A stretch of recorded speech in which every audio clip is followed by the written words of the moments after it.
So I'm going to start by saying Ayubowan and Vanakkam. I know many of you have been to Sri Lanka who are on this presentation now, and you know that Ayubowan and Vanakkam are traditional Sri Lankan greetings, both in Sinhalese and in Tamil. And the Sinhalese Ayubowan means, may you be blessed with long life. I know almost all of you on the call, all of you have done something for Sri Lanka. And so I want to thank you from the bottom of my heart and from the bottom of all Sri Lankans' hearts for the things you've done for Sri Lanka in the past, and hopefully the things that you're going to do into the future. Now, my name is John Mark. I used to be with the Sri Lanka Tourist Board for 4 years, and for the last few years, I've been working with different destinations, and now represent some amazing experiences in Sri Lanka, which I'll touch on the last slide just to give a shameless plug at the end. What I wanted to share with you today was this whole concept of food and immunity. Somebody said the other day, isn't Sri Lankan food immune boosting? And I thought, from what I figure and what I've known, anything that is good doesn't taste good. So I thought, well, really, Sri Lankan food couldn't possibly. I've been brought up, whenever my mom said, whenever I said I don't like this food, my mom always said, oh, but that's good for you. So I have this association. And a friend of mine, Soshana, has just started a takeaway frozen Sri Lankan food business here in the UK called Rasai Ceylon, which I'm going to share with you the website at the end. And she was talking about how she needed to give specific nutrients to her 2 children. When she started studying it, she realized, well, actually, Sri Lankan food has all the necessary minerals and extra vitamins that her children need. One has Down syndrome, and the other one has, oh gosh, I'm forgetting the terminology, but has a specific need and in this situation. So when I started looking at some of these spices that I use, which are in my cupboard, which I use for making curry, I looked at coriander and saw, wow, it has all of these amazing medicinal benefits and a lot of fantastic things that it does. I then looked at cumin, and again, cumin has some amazing benefits by consuming a little bit of extra cumin. So then I went to fennel, and it was like, wow, fennel's a super ingredient, lots of stuff there. And cinnamon, I believe Sri Lanka is the first country to produce cinnamon, and traces of cinnamon have been found in Egyptian tombs, going back to the 2 and 3 BC. That's obviously been well recognized by many people. And curry leaves, of course, going down the line again. And for those of you who know Sri Lankan food, you may know where I'm getting with this. And those who don't, you're going to understand in a moment. Again, red chilies, some amazing benefits. And I'm going through these slides fairly quickly because you can Google it and you can see for yourself. I've just taken a snapshot here and there. And the same goes for cardamom. So, and of course, cloves. So when you look at all of these 8 slides that I've just shown you very quickly, these 8 slides are the essential ingredient in every single Sri Lankan curry.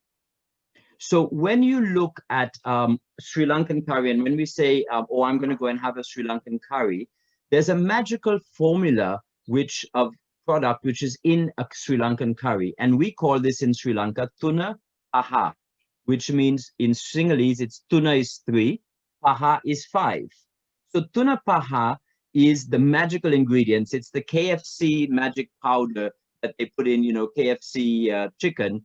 It's the equivalent that you can never ask a chef how to make their tuna paha because they will sooner kill you than tell you. But you do know that these are the 8 ingredients that go into this curry. What you don't know is what quantities and whether they roast something first, whether they fry it, and the little magical touches, and they may add a little something here and there to make each curry look and sound a little bit different. So As you can see in our standard core ingredient of curry, there are these 8, what I'm calling wonder drugs. And the thing that's happening in Sri Lanka now is that everybody in Sri Lanka has turned back to their traditional medicine. In Sri Lanka, we have the Ayurveda belief, and we use Ayurveda products in our daily lives. From the time that I was a young boy, I was always, whenever I got a cold, I was given coriander seeds in what we call, which is boiled, fried, and then boiled to make a special kind of a tea, a coriander tea. Kottamali is what we call it. Now you can buy it in the useful little sachets, and here I guess the equivalent is, Lemsip. Whenever you have a cold, you take Lemsip. Well, in Sri Lanka, we do something similar, which is called Kottamali. And when I started to do some further research, and this is a lovely little blog I found, the Spice Journal, it reminded me of this: the history of Sri Lanka and the history of spice are interwoven to the extent it leaves one to wonder whether Sri Lanka was discovered because of spice, or whether spice was discovered because of Sri Lanka. And I think that's beautiful. And I'll share this video presentation with you. So, don't worry, you'll be able to get down these URLs and go and do some further research yourselves. And then when I start to think about, so what makes Sri Lanka so special, and why is it that we have these amazing spices in abundance? At home when I grew up, I wasn't a big fan of pumpkin, but my grandfather used to grow pumpkin in the garden, and we had, pumpkins of 25, 30 kg in size, which was horrific for me as somebody who didn't like it, because you were forced to, for 3 months, every meal was pumpkin. And I tried to throw seeds, and I tried to throw my pumpkin away into the garden and not eat it, only to find that I've now created a new plant. And what is happening is that, Sri Lanka is roughly the size of Ireland. The tallest mountain is double the height of Ben Nevis. So we have a beautiful altitude and cooler climbs when you go up into the mountains. 30% of the entire country is protected area as a national park or nature reserve. So there's lots of greenery, and in fact, 2 of our 8 UNESCO World Heritage Sites are allocated because of the nature element, not because of the historical or cultural element. Some of you may be less familiar with Ramsar. Ramsar is a convention of which protects places of natural significance, and Sri Lanka has 6 Ramsar sites. We have over 400 waterfalls. The tallest is the tallest is 5 times the height of Niagara Falls. 100 rivers, lots of bird and butterflies. So it's an amazing collection of factors that make our land very, very good for agriculture.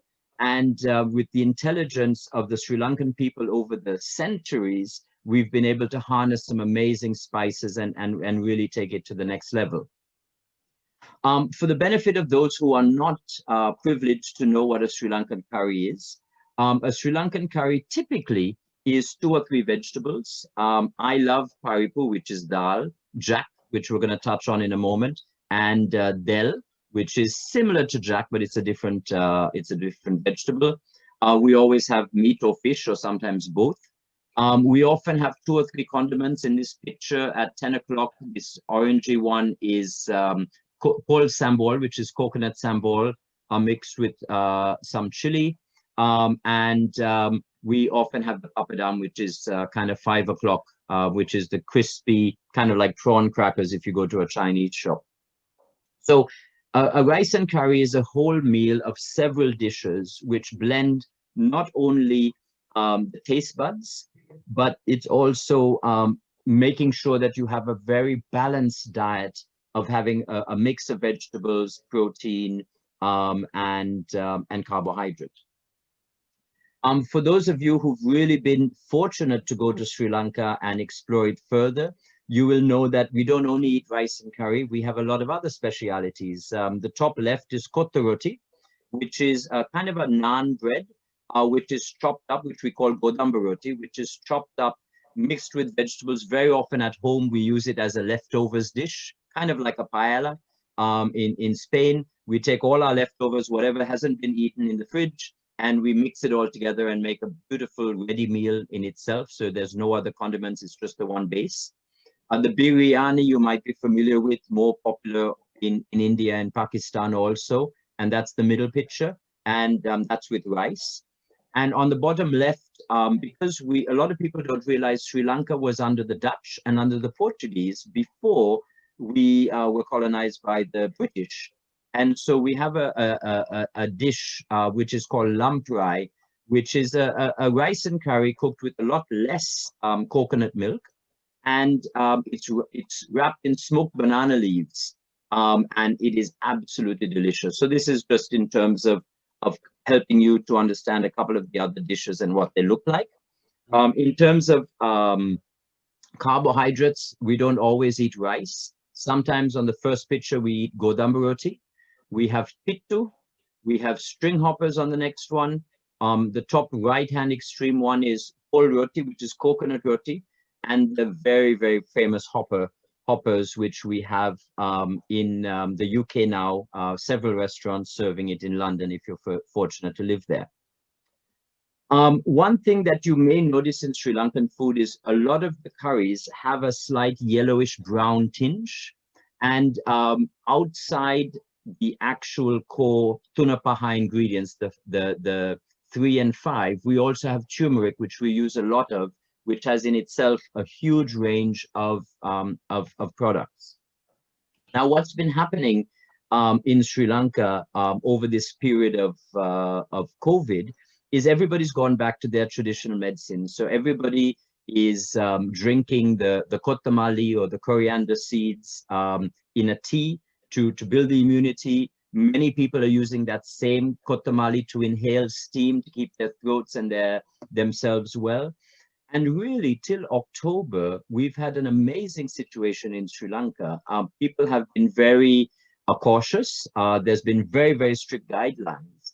But we've really managed very well the avoidance of a massive spread of COVID in Sri Lanka.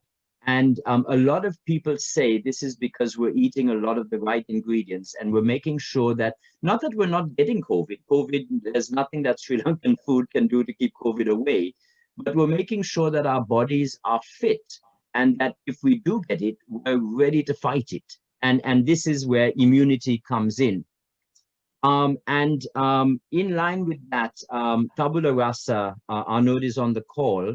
We have a beautiful little video that he put together within a few hours of the request. So I appreciate and I thank Arnaud and Tabula Rasa for putting together this very quick video to give you a live demonstration of one of his favorite fruits, which is or vegetables, which is the jackfruit. So if I'm going to let you watch this for a few minutes, about 3 or 4 minutes long.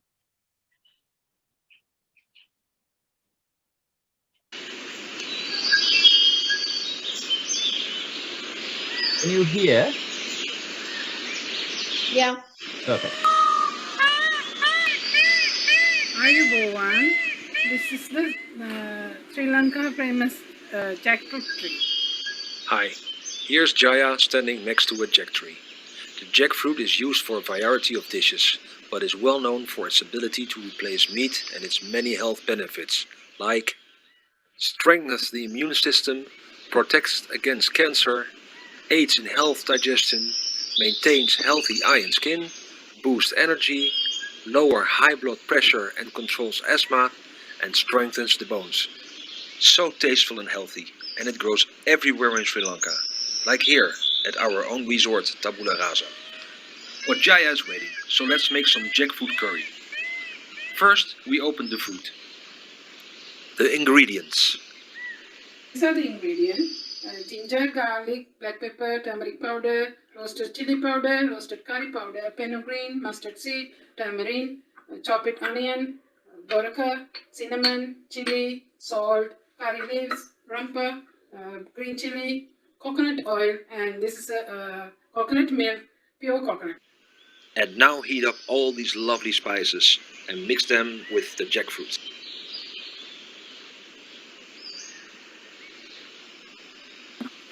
You can add white or brown rice, and then it's ready to serve. This is the jackfruit curry. It's ready for eat. Why don't we have a quick look at the resort while we're at it?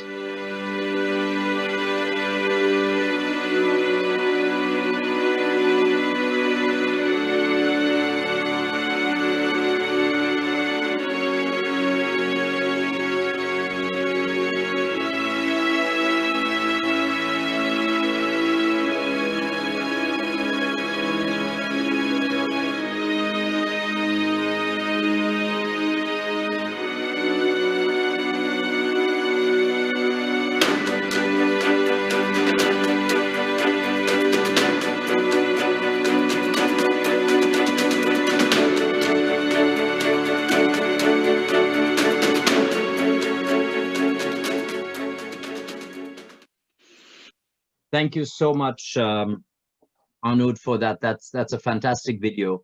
Thank you. For those of you who don't have spices in your larder and you don't want to go out and buy, a kilo of this and a kilo of that because you're not quite sure yet, I really want to encourage you to have a look at this website, harihari.co.uk.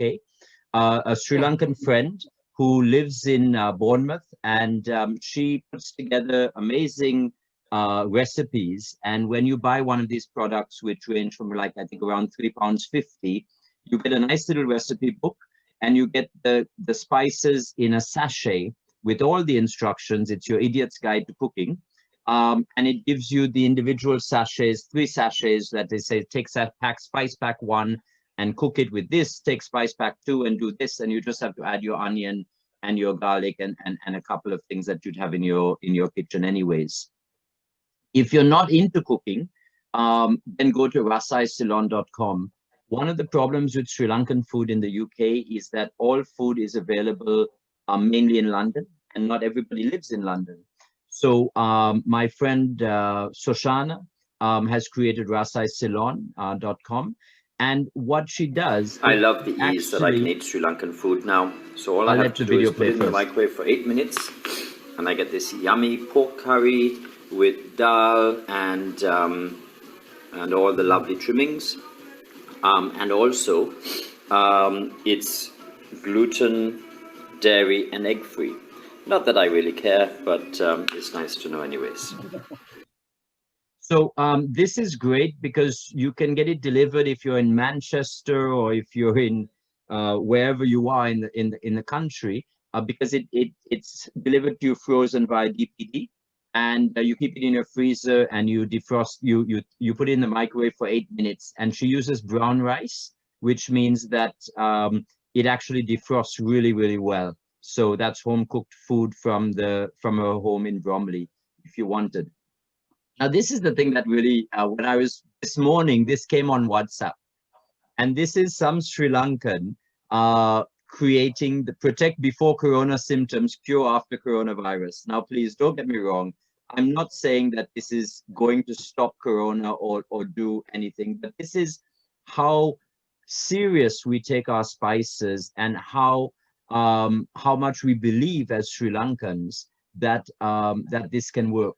And so again, I'm stressing this is not a solution, but what it does do is it builds our immunity using natural products, just so that when we do get coronavirus, our body is healthy and stronger and ready to attack it. But I just thought that was really cute that it came on WhatsApp today, so I had to share it.